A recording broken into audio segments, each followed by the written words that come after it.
Hello, good morning everybody. আজকে 17ই মে 2026 রবিবার। আমরা সপরিবারে আমাদের বিরাটির বাড়ি থেকে রওনা হলাম আরেকটা নতুন উইকেন্ড ট্রিপের জন্য।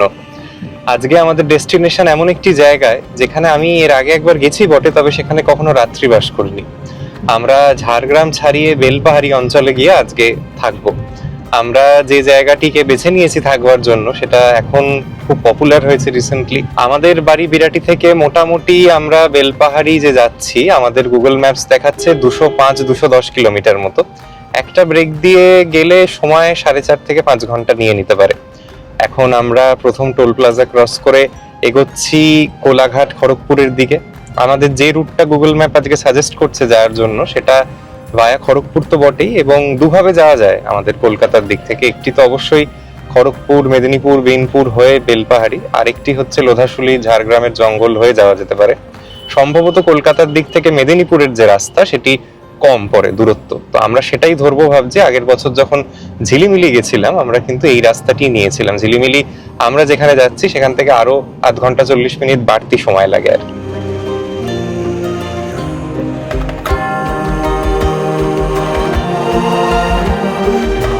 আচ্ছা, এবার আজকের ভিডিও স্পন্সর যারা, তাদের বিষয়ে দু একটি কথা বলতে চাই। আমরা আজকে এই যে ট্রিপটি করছি, আমাদের ড্রাইভার পার্টনার যে অর্গানাইজেশন অ্যালট করেছে তারা হচ্ছে drivers for me. Kolkata based একটি স্টার্ট আপ। মানে কলকাতায় যে কটি স্টার্ট আপ খুব সাকসেসফুল হয়েছে তার মধ্যেই ড্রাইভার্স ফর মি অন্যতম। 2018 সাল থেকে ওনাদের পথ চলা। আর এখন কিন্তু ওনারা not only limited to Kolkata, আরো অনেকগুলি মেট্রো সিটি যেরকম হায়দ্রাবাদ, ব্যাঙ্গালোর, পুনে, মুম্বাই, জয়পুর, এইসব জায়গায় ওনারা অপারেশনাল। এবং আপনারা সেই শহরগুলিতে থেকেও অনলাইন অ্যাপটি নামিয়ে নিয়ে আপনাদের দরকার মতো ড্রাইভার বুক করতে পারেন। দু একটা সুবিধা আছে যেগুলো এই অ্যাপটিকে একটি লোকাল ড্রাইভার সেন্টার থেকে খানিকটা আলাদা করে তোলে। প্রথমত হচ্ছে গোটা জিনিসটা ডিজিটালি ট্র্যাক করা যায়। আপনার যে গোটা বুকিং প্রসেসটা, আপনি আপনার গাড়ির টাইপ, কতক্ষণের জন্য নিতে চান, আউট স্টেশন যেতে চান না সিটির মধ্যে ড্রাইভ করতে চান, সেই সমস্ত কিছু চুজ করে নিয়ে আপনি একটা রিকোয়েস্ট জেনারেট করতে পারেন অ্যাপ থেকে। তারপরে একজন ড্রাইভার পার্টনার অ্যালটেড হবেন, এবং পেমেন্ট আপনি যেটা সেটা বিয়ন্ড দ্য ট্রিপ এন্ডস আপনি করতে পারেন। আপনি ডিজিটাল যে মেকানিজম পেমেন্টে সেগুলো ব্যবহার করতে পারেন।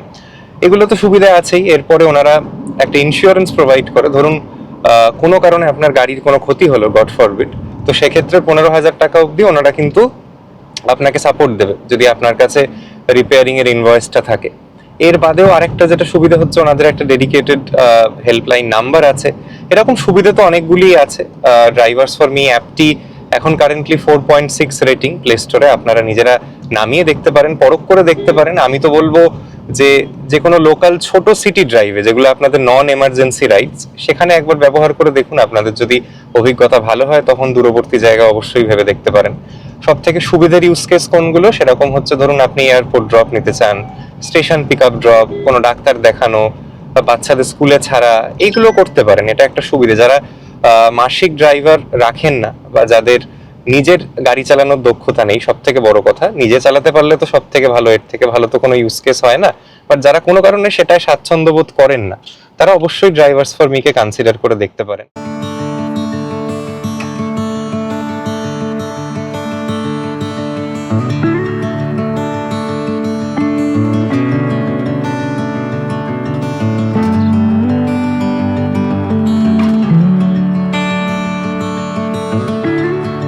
বাজে সকাল 9:45। আমরা ব্রেকফাস্ট ব্রেক নিচ্ছি কোলাঘাট ছাড়িয়ে এসে আরো খানিকটা। সন্দীপা হোটেল বলে একটি জায়গায় দাঁড়ালাম, প্রথম দাঁড়ালাম, এর আগে কখনো আসিনি। বাইরে ভালো গরম জানেন, আর স্পেসিফিক্যালি ঝাড়গ্রাম, বেলপাহাড়ি এইসব জায়গায় তো গরম থাকবেই। আমি এই বুকিংটা যখন করেছিলাম তখন টানা কদিন ধরে বৃষ্টি চলছিল, তো আমি ভেবেছিলাম বোধহয় সেরকমই কিছুটা পাবো। বাট এখন তো বৃষ্টির কোনো গল্পই নেই এবং প্রবল গরম চলছে।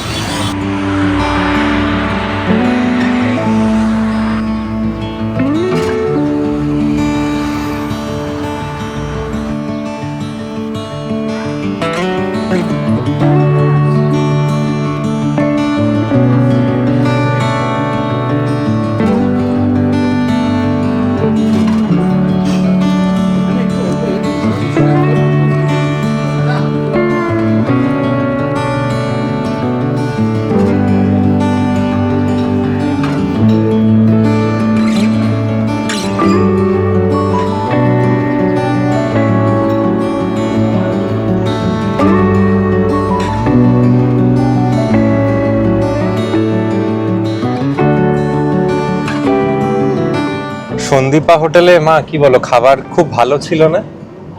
এটা এত ভালো ছিল, কচুরিও খুব ভালো, কফি খেলাম দারুণ। কিন্তু আমরা কিন্তু সত্যিই কোনো আশা বা জেনে সন্দীপায় থামিনি।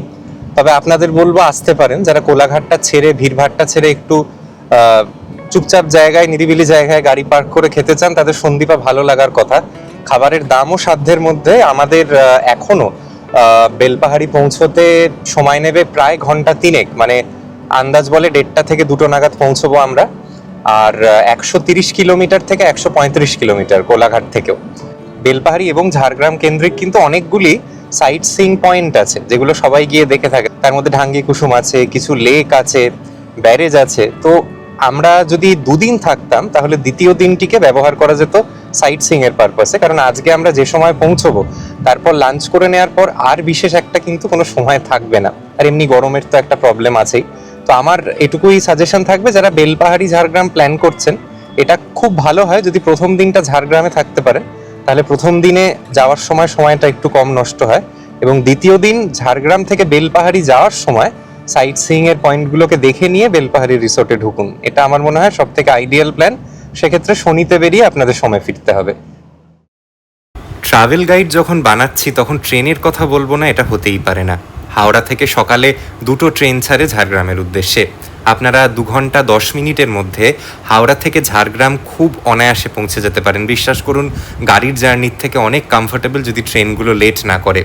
ঝাড়গ্রাম থেকে বেলপাহাড়ি মোটামুটি 40 কিলোমিটার, সময় নিতে পারে রিজার্ভড গাড়িতে 1.25 ঘন্টা মতো।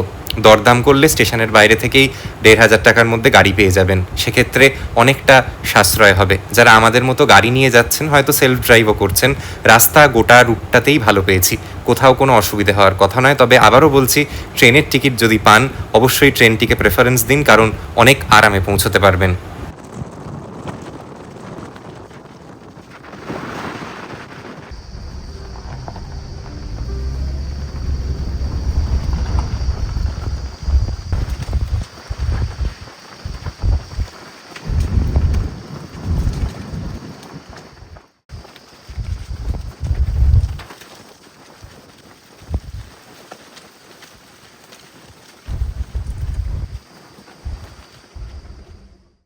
ঘড়িতে বাজে দুপুর 1টা।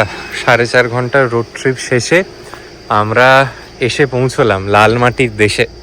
দেখুন, ঘন জঙ্গলের মধ্যে মেন রোড থেকে প্রায় 1 কিলোমিটার আমরা ঢুকে এলাম। এই সামনে সোজা রাস্তা চলে যাচ্ছে ঝিলিমিলির দিকে। আর এই হচ্ছে আমাদের আজকের থাকবার জায়গা। দেখেই আমার অনলাইনে ভালো লেগেছিল। এটা কিন্তু কোনো রকম কোনো প্রমোশনাল ভিডিও নয়, নিজের টাকা খরচ করে থাকছি। Royal villa resort. চলো ভিতরে যাওয়া যাক। অনেকটা 90% এর ফ্লেভারটা কিন্তু সোনার বাংলা জয়পুর ফরেস্টের মতোই। খুবই সুসজ্জিত, গোটাটাই অরণ্যের মাঝে এবং বিলাসবহুলও বলা যায় at the same time.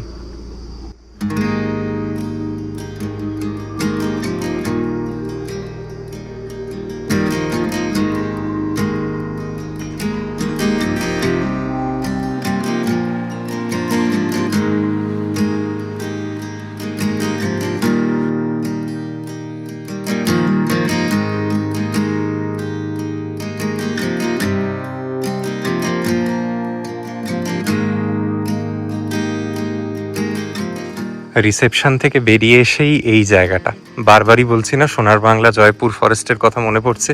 This can be considered Sonar Bangla Joypur forest 2.0 within budget আর কি। এখানে কিন্তু ঘর ভাড়া শুরু মাত্র 3150 টাকা থেকে, যেখানে সোনার বাংলা জয়পুর ফরেস্টের যে কোনো স্ট্যান্ডার্ড ঘর 6 থেকে 7,000 টাকা পড়বে। কোনোভাবেই, কোনো রকমভাবেই কোনো দিকে কম তো বলা যায় না।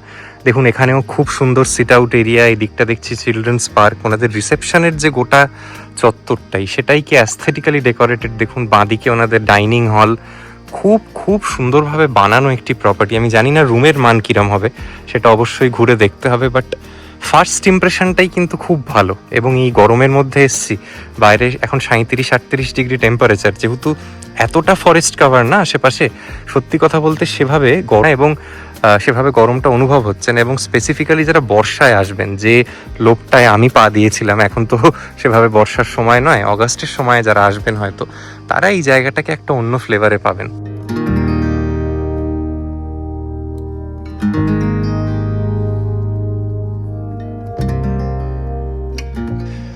চিলড্রেন্স পার্ক বাঁদিকে রেখে এবার আমরা রুমের দিকে এগোচ্ছি। Check in was smooth. এখানে খাবারেরও যে প্যাকেজের ব্যবস্থাপনা আছে এবং আপনি যদি আলাদা করে আলা কার্ট অর্ডার করেন সে দামগুলোর ব্যাপারে একটু পরে ধারণা দিচ্ছি। খাবার খুব একটা যে আজে বাজে দাম সেরকম নয়, রিজনেবলি বলতে হয়। প্যাকেজটা তুলনামূলকভাবে এক্সপেন্সিভ। ওনারাই সাজেস্ট করলেন যে আপনারা যখন 4 জন আছেন আলা কার্ট খাওয়াটাই বোধহয় লজিক্যাল, কারণ মারা যেহেতু ভেজ খায়, আমরা নন ভেজ খাই, আলাদা আলাদা করে 4 জনের 4টে প্যাকেজ নেওয়ার কোনো মানে হয় না। Anyways will come back to that later. এখানে দেখুন এই গাছতলায় বেশ সুন্দর বসবার ব্যবস্থাপনা। আর এই কটেজগুলি, এই হচ্ছে সেই ভাইরাল কটেজ যেগুলো দেখে আমার এই জায়গাটির প্রতি প্রেমে পড়া বলতে পারেন। একদম বেসিক কটেজ থেকে প্রিমিয়াম, ডিলাক্স নানা রকম মানের কটেজ আছে। টোটাল কাউন্ট এবং প্রতিটি রুম টাইপের যে কস্ট সেগুলো আমি ধীরে ধীরে বলবো আপনাদের। চলুন প্রথমে একটা ঘর একটু আপনাদের ঘুরিয়ে দেখাই এবং কটেজগুলো এখানের কীরকম হয়, কী কী অ্যামিনিটিস থাকে সেগুলো দেখিয়ে দিই।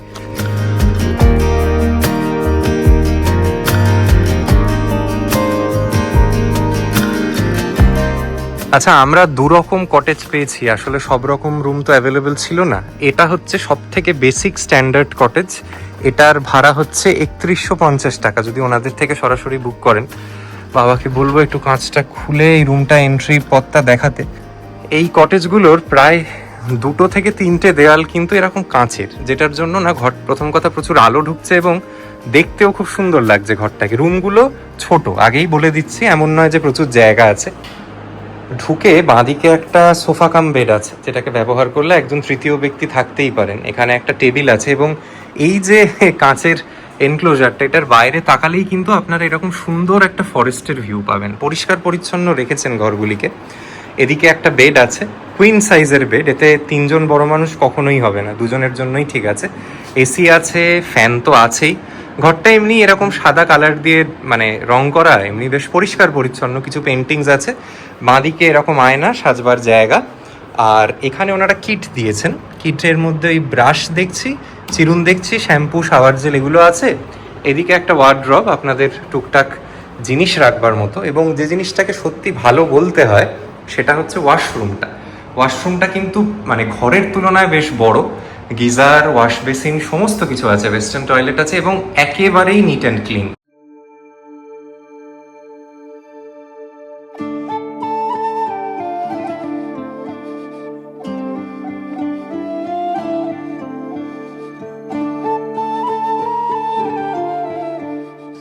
এটা হচ্ছে আরেকটা কটেজ, 3600-3700 রেঞ্জে, একটা লেভেল বেটার। এই রুমটাও কিন্তু আসবাবপত্র বা অন্যান্য দিক থেকে আমার যে খুব একটা কিছু আলাদা মনে হচ্ছে 3150-এর রুমের থেকে তা নয়। আপনারা, আমি তো বলবো এই দুটো যদি অ্যাভেলেবেল দেখায় 3150 মেক সেন্স। এখানে একটু স্লাইটলি বড় রুমটা, মানে দো very hard to differentiate, but ওই একই এসি, ফ্যান, বেড দিয়ে এই রুমটাও সাজানো। এখানে ইন্টারকম আছে এবং এই রুমের ওয়াশরুমটা দেখিয়ে দিই। আমার তো মনে হচ্ছে ব্যক্তিগতভাবে 3150-র ওয়াশরুমটা আরও বেটার লেগেছিল। ওখানের সাজসজ্জাটা বোধহয় আরেকটু বেটার, আরও সোবারভাবে সাজানো। বাট ওই অ্যামিনিটিস সেই একই রকম। Long story short, go for the 3150 room. এটা পেলেও ক্ষতি নেই, বাট নাথিং স্পেশাল। রুম ট্যুরটা তো আপনাদের সঙ্গে শেয়ার করলাম। এই রুমগুলো বা কটেজগুলো যাই বলুন, তার প্রাইসও শেয়ার করলাম। এবার যেগুলো ডিসঅ্যাডভান্টেজেস, যেগুলো আমার খুব একটা সুবিধের মনে হলো না, সেগুলো আপনাদের বলার দরকার। প্রথম হচ্ছে নেটওয়ার্ক কানেক্টিভিটি, খুবই হরিবল। জিও বা এয়ারটেল কোনোটাই সেভাবে ফাংশনাল নয়। ওনাদের ওয়াইফাই আছে ঠিকই, তবে সেটারও স্ট্রেংথ খুবই খারাপ। যদিও ফরেস্টের মধ্যে হয়তো এটাই স্বাভাবিক, তবে জেনে আসবেন নেটওয়ার্ক রিসেপশন কিন্তু ভালো পাবেন না। দ্বিতীয়ত হচ্ছে এই যে দুপুরে এখন তো প্রবল গরম, কাঁচের দেওয়াল এতগুলো, এবং এই ওপরটাও মানে সিলিং হাইটটা খুব একটা যে বেশি তা নয়। তো যাই হোক, এখানে গরমটা খুবই বেশি লাগছে দুপুরে, এবং এসিগুলো মানে প্রায় ধরুন 1 ঘন্টা চলছে, তারপরেও সেভাবে কুলিংয়ের কোনো অনুভবটাই নেই। তো এটা একটা সমস্যা মনে হচ্ছে। এরকম তীব্র গরমে যদি এসি ঠিক মতো কাজ না করে, দ্যাটস আ মেজর ডাউনার। যদিও এসিগুলো খারাপ বা পুরনো বলা যায় না, নট শিওর। মানে এখানের এই এনভায়রনমেন্ট, এই তীব্র গরমে বোধহয় এসিগুলো মানে চলতে পারছে না আর কি, ফর সাম রিজন। আর আরেকটা যেটা বিষয়, যেটা এই ঘরের গুণগত মানের বিষয় বলবো, সেটা হচ্ছে রুমগুলিতে বেশ তো খরচ সাপেক্ষই। যেগুলো ধরুন ভালো রুম, সেগুলো হয়তো আছে। আমি বোধহয় লাক্সারি রুমে মিনি ফ্রিজ আমার চোখে পড়লো। তবে ধরুন যারা 3100 বা 3600 টাকা দিচ্ছে, সেই টাকার পরিমাণটাও কিন্তু কম নয়। তো সেই টাকার অনুপাতে আমি বলবো ঘরে মিনি ফ্রিজ নেই, ইলেকট্রিক কেটেল নেই, কোনো টি কফি বানানো স্যাশে দেননি। তো সেটা আমার মনে হয় একটা বেসিক এক্সপেকটেশন, অনেক 1200-1800 টাকার রুমেও থাকে, এখানে আমার সেগুলি চোখে পড়লো না। এবার আমরা স্ট্যান্ডার্ড এবং এই যে ডিলাক্স এই দুটো ঘর দেখলাম, জানি না লাক্সারি বা প্রিমিয়ামে কি ব্যবস্থাপনা, তবে আমার মনে হয় এগুলো থাকলে ওভারঅল এই কটেজগুলো আরো অনেক বেটার হতো in terms of amenities. But হ্যাঁ, ঘরগুলো কিন্তু ফ্রেশ আছে, যেগুলো ভালো সেটাও বলা দরকার। ওয়াশরুম স্পেশিয়াস, কিট সমস্ত কিছু দিয়েছেন এবং প্রচুর আলো আছে ঘরটায়, যদিও এই গরমে তা জ্বালানোর কোনো উপায় নেই, তবে প্রতিটা কোণায় প্রচুর আলো থাকার জন্য না ডাল ফিলটা কম হচ্ছে, রুমগুলোর ডেকোরেশনটা মন্দ নয়।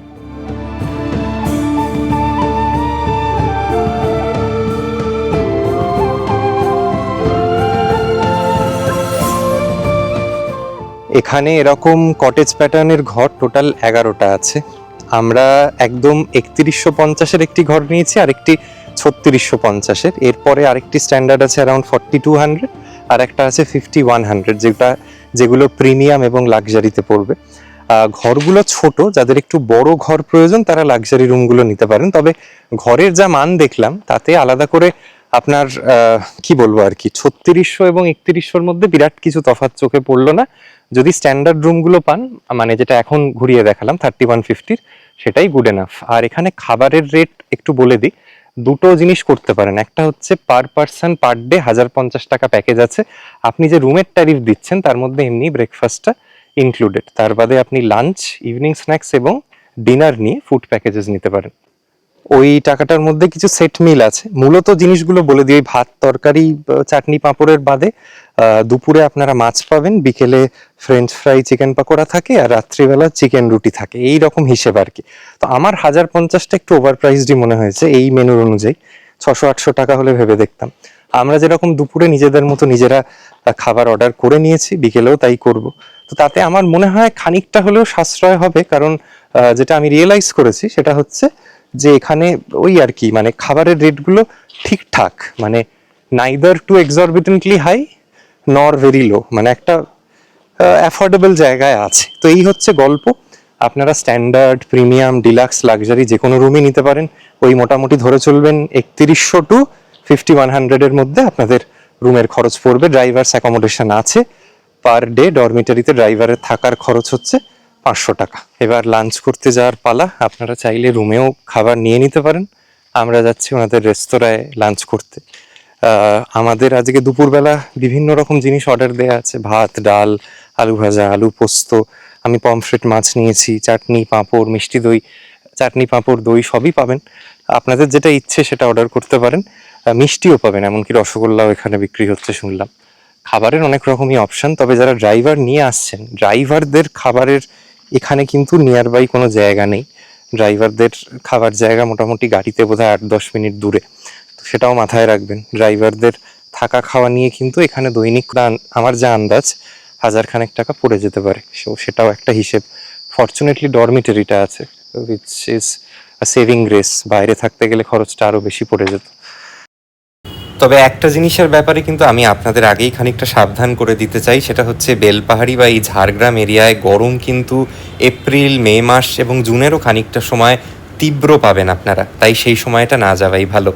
আমাদের মধ্যে আমার ওয়াইফ তৃষাও কিন্তু অসুস্থ হয়ে পড়ে এখানে পৌঁছানোর পর। এতটা গরম পেয়েছিলাম আমরা সেই দিনটিতে বলবার কথা নয়। বৃষ্টির পূর্বাভাস দেখে বুক করেছিলাম, তবে বৃষ্টি পাইনি আমরা গোটা ট্রিপটাতেই, তাই বাইরে ঘোরা প্রায় অসম্ভব হয়ে উঠেছিল। দুপুরের সময় রুম থেকে হেঁটে রেস্তোরাঁ আসাটাই যেন একটা পানিশমেন্ট মনে হচ্ছিল। তবে যাই হোক, সেটা বুঝেই আসবেন। এই জায়গাগুলি ঘোরবার বেস্ট সময় হচ্ছে বর্ষার সময়, শীত কিংবা বসন্ত। গরমটা অ্যাভয়েড করবেন এখানে আসার সময়।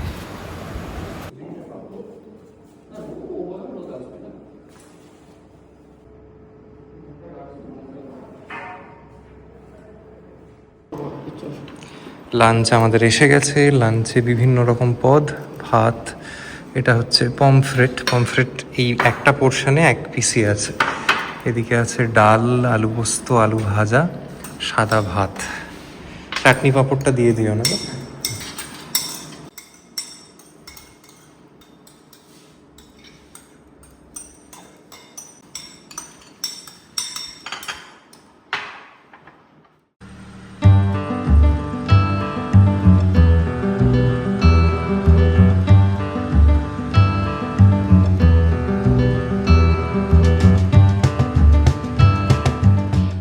আর এই তো প্রপার্টির ফেন্সিং, মানে ধরুন সুইমিং পুলটা এখানে শেষ হচ্ছে, এর পাশে এই যে ফরেস্টগুলি দেখতে পাচ্ছেন, ওনারা বলছিল এই ফরেস্টের মধ্যে বেশিরভাগটাই হচ্ছে শাল গাছ।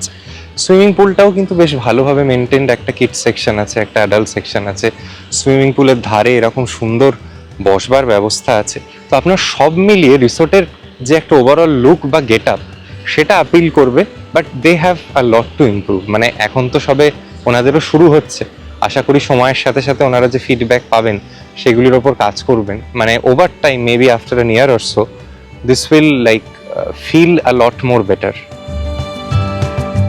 তবে অন্য অনেক বিষয়ে অনেক রকম ফিডব্যাক থাকলেও লাঞ্চের পরে আমার আলাদা করে বলা হয়নি। যে জিনিসটা আমার এখানে সত্যিই ভালো লেগেছিল সেটা হচ্ছে এখানে ওনাদের খাবারের স্বাদ, দাম ও সাধ্যের মধ্যে, এবং যে কটি খাবার আমরা খেয়েছিলাম মোটামুটি 90 to 95% জিনিস আমাদের বেশ ভালো লেগেছিল। স্পেসিফিক্যালি এখানের মিষ্টিও খুব ভালো খেয়েছি আমরা। ইভিনিং স্ন্যাক্স হিসেবে আমরা আমাদের ইচ্ছে মতো ওনাদের মেনু দেখে অর্ডার করেছিলাম, কারণ আমরা তো প্যাকেজ নিইনি। খাবার কিন্তু বেশ ভালো ছিল।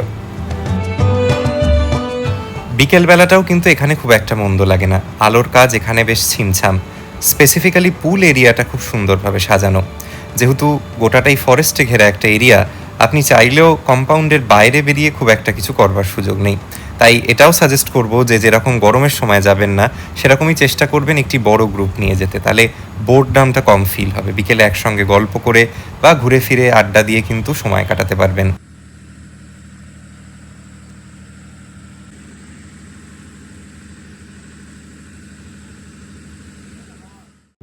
আমাদের ইচ্ছে ছিল পরের দিন সকাল সকাল গিয়ে কিছু সাইট সিইং পয়েন্টস ঘুরে আসার, তাই আমরা তাড়াতাড়ি ডিনার করে সেদিন শুয়ে পড়লাম। সুপ্রভাত জানাই সবাইকে। বেলপাহাড়িতে দ্বিতীয় সকাল। আমরা এখন এই ঘড়িতে 7:15 বাজে। গাড়ি নিয়ে পাশেই একদম দুটো স্পট আছে ঘুরে দেখবার মতো, একটা হচ্ছে খান্দারানী লেক, আরেকটা কেতকি লেক। এবং কেতকি লেকের একদম পাশেই আছে হচ্ছে ঢাঙ্গি কুসুম। তো যে কটা সম্ভব হয় খুব রোদ উঠে যাওয়ার আগে সেই কটি স্পট ঘুরে নেব, এবং তারপর এখানে এসে ব্রেকফাস্ট করে আমরা চেক আউট করবো। এখানে চেক আউট টাইম সকাল 10টায়, হাতে খানিকটা সময় অবশ্যই আছে। এবং যেটুকু যা ঘোরার, এই সকাল 8টা সাড়ে 8টার মধ্যেই ঘোরার সুযোগ, তারপরেই সেই চড়া রোদটা উঠে যায় এবং ঘোরা প্রায় অসম্ভব হয়ে ওঠে।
আমাদের হোটেল থেকে মিনিট 12-15 নিল গাড়ি করে আসতে। বেশ সুন্দর গ্রামীণ রাস্তা হয়ে আমরা এলাম, রাস্তার শোভাও অপূর্ব। এবং এই হচ্ছে খাঁদারানী জলাধার। এদিক থেকে আবার গাদ্রাসিনীর যেটা পাহাড়, সেটা ওই কিলোমিটার 7 মতো। গাদ্রাসিনী, কেতকি, ঢাঙ্গি কুসুম সব কিছুই কাছাকাছির মধ্যে, দারুণ সুন্দর। এই সব এরিয়া বেলপাহাড়ি ঝিলিমিলিতে যারা আসবেন, খুব স্বাভাবিক কারণেই আপনাদের এই জায়গাগুলি পুরুলিয়ার কথা মনে করাবে। কি দারুণ লাগছে দেখুন আশপাশটা।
ঝাড়গ্রাম বেলপাহাড়ির এই অঞ্চলগুলিকে আপনারা দক্ষিণবঙ্গের ডুয়ার্স ভাবতে পারেন, তার সঙ্গে কিছুটা পুরুলিয়ার টাচ।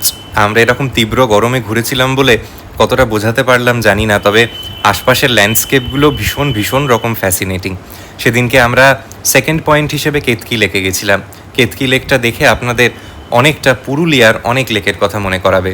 স্পেসিফিক্যালি যদি আমার বলা উচিত খয়রাবেড়া লেকের কথা, অনেকটা একই রকম।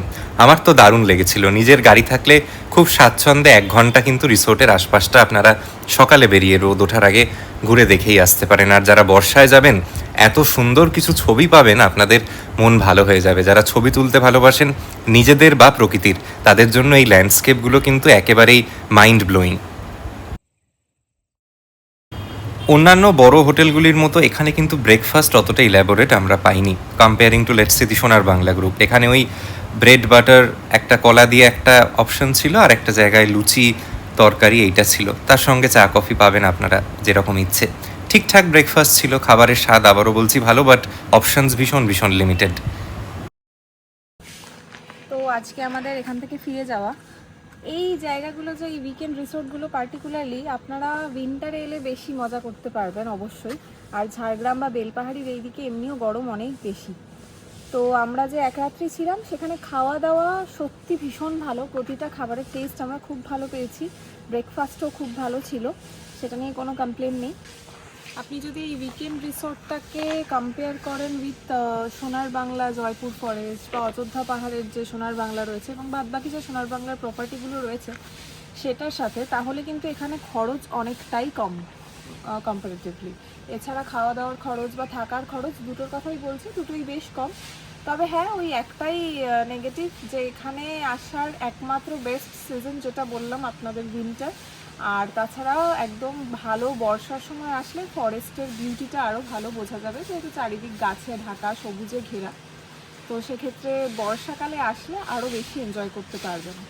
এমনিতে ঠিক আছে, একদিনের জন্য ফ্যামিলির সাথে বন্ধুদের সাথে এসে সময় কাটানোর জন্য একদম ভালো, খুব ভালোই জায়গা এটা।